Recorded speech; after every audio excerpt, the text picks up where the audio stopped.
Później w sali będziecie widzieć. Cichutko. Słuchajcie, jak wszystkie dzieci ładnie usiądą, to wszystkie będą widziały. Do jednej szklanki wlewamy wodę.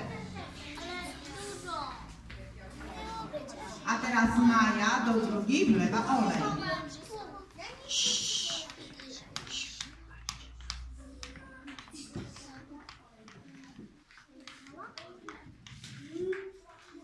Dobra, stańcie sobie tak z boku, żebyście widzieli.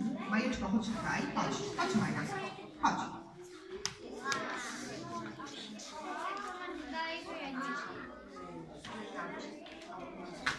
I teraz popatrzcie, pani Ela przyłożyła podkładkę na szklankę, gdzie jest woda, stawia to na drugą szklankę, gdzie jest olej i teraz popatrzcie, co się stanie z olejem, który jest w szklance na dole. Woda gdzie jest? Na górze. Olej? Na dole. Zaraz zobaczycie.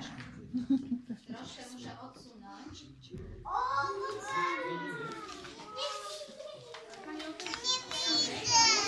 Ale nie dawajcie się Siadamy. wszyscy.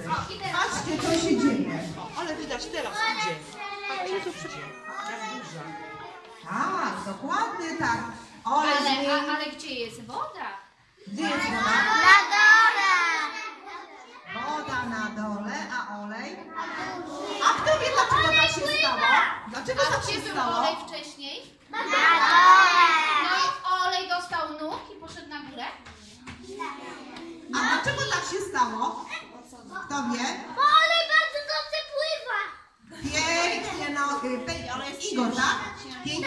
Dlatego, że olej jest lżejszy od wody i jak wodę daliśmy na górę, to olej wycisnął tą wodę, sprawił, że ona znalazła się na dole, a olej podpłynął do góry.